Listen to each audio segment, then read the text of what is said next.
I don't know what that was. I don't know why I did that.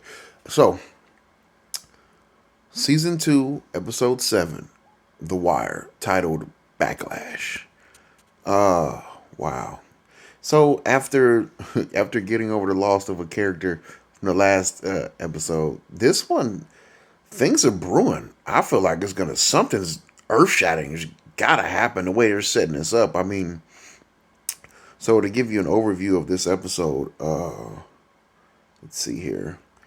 Boy, as far as uh, as far as the hustlers are concerned, but now they so far in this season they've been separated. So you've got the niggas, right, and you got the wiggers.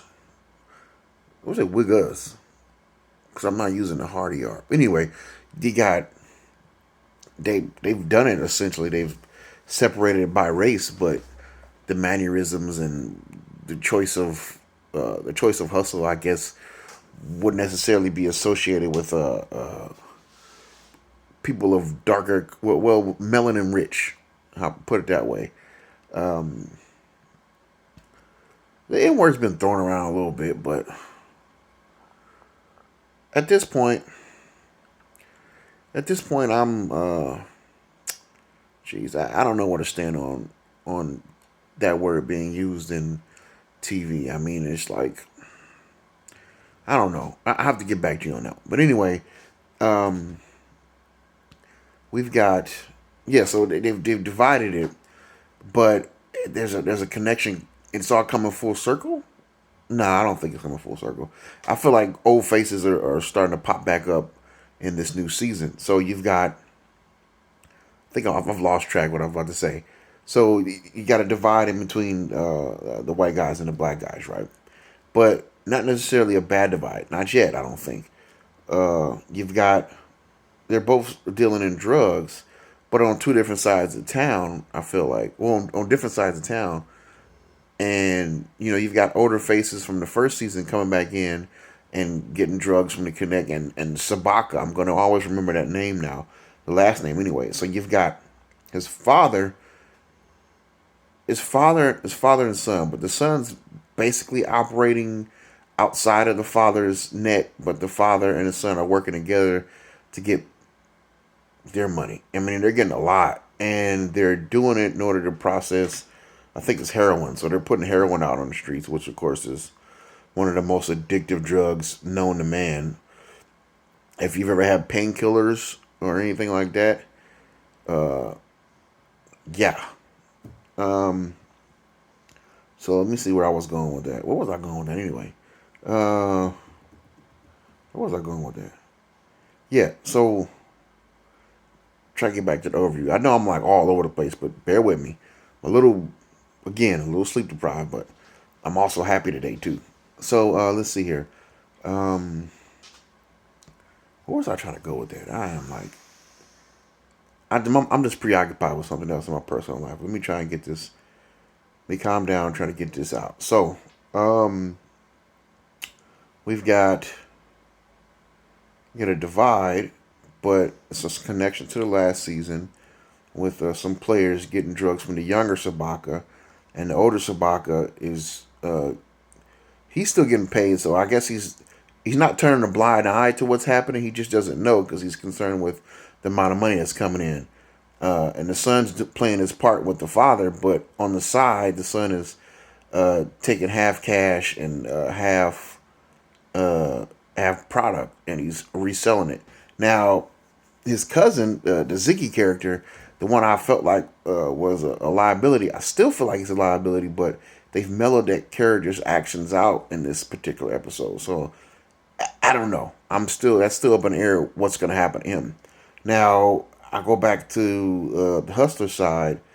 You've got Stringer. Stringer is what is Stringer on? Stringer is uh, uh, uh, playing a role. I mean, he's had D murdered without anybody knowing, and they still don't know to this moment. Now, hey, I'm not a scientist or a doctor or whatever. I think it would be pretty hard to strangle yourself by wrapping a piece of leather around your neck and putting them in a doorknob and sitting down. I'm not saying it's not possible, but I'm just saying it'll be pretty hard. I don't know. I don't see it. Okay. But he's playing a role. Now I understand where he's coming from because D being in the state of mind he was. I mean, he was upset about the whole thing. I talked about him at length the last episode. I mean, when I did the last video for the last episode, but I can understand where Stringer coming from because he's still a liability, and it's better to get him out the way now.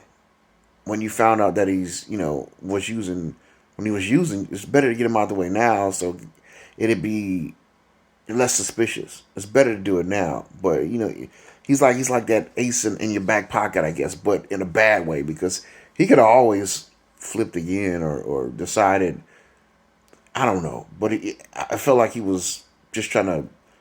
I feel like he just wanted to do his time in peace and then get out and forget he was even part of that family, which was like, I don't know. But now, we'll never know because their characters got killed off. So, with the Hustler side, that's going on with the Hustler side, and you got the white boys, and then you got. Oh, I think I'm going to jump over to the police now. So, the coppers, the police side, they. It's interesting because, so you've got old faces or well, all the characters that were police officers in the last season pretty much have come back for this season. But now they're kind of split up, not necessarily divided because they want to be, if that makes any sense. So you've got two cops working a case of 14 murders, basically, right? And that's connected to this special unit that's been made with the remainder of the team, of the squad. Except McNulty. McNulty's sitting this out trying to rebuild his relationship with his wife and his kids. I commend him for that. Okay. Now, you've got these guys working these separate cases, but they're so close. They're so closely. Yeah, they run so close to one another. It was inevitable for these cases to merge. Now they've got enough evidence to merge them. Like I said at the beginning of my ramblings, you've got old faces from the last case are now involved in this case. And they're saying they need one more nail in his coffin to make it a viable case, and it has to be drugs. Not necessarily the murder of these trafficked women. That's not important to them. They're only chasing after the drugs. And now they have that. So now they can move forward. It's interesting watching these characters at work. I mean, I was so tuned into this episode. This is probably one of the better episodes I've seen in a while from The Wire. It was a joy to watch. I tell you that much. Let me not start giving it too much praises before I try and finish at least the overview. I guess I got it pretty much dialed in. I mean, there's a few things I missed, but I always tend to leave a few things out on purpose, sometimes not on purpose, in order to enrich the viewing experience if somebody decides to go watch it from me rambling about it. I don't know.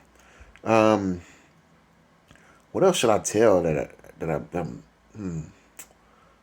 I think I only touched on the police officers. Maybe no, I don't think I should do a breakdown. But they've got the nail in the coffin to make this a legitimate case in their eyes, so they can get more resources. And oh, okay, I'm gonna touch on this for a little bit. I mean, I touched on the police just a little bit, but it is what it is. There, they ended on a strong note about family, having a strong family unit. For some reason, they focused on that. Now that leads me to believe that another character is on the chopping block. Now I haven't really. You would think by this time I would have picked up on the tales of this series, but I haven't. So I don't necessarily know what's coming next. And of course, that makes it even better when something does happen. Oh, I didn't see that coming. For me, as a viewer, personally is watching something and not really knowing what's going on, but still being gripped by it, and then something happened. It's like, oh, it makes it even better. So I'm waiting to see what's going to happen now. I mean, I'll give a little prediction. So maybe, jeez, I don't know. Maybe somebody gets injured. Yeah, because they kind of hinted at it by showing one of the dock workers in this episode being hurt, and then they ended on such a strong family note. They took time to deal with the younger Sabaka, the lieutenant, and McNulty. They took time at the end of the episode to deal with all three of those different families and whatever situation they're going on. So I'm really interested to see what's going to happen in the next episode.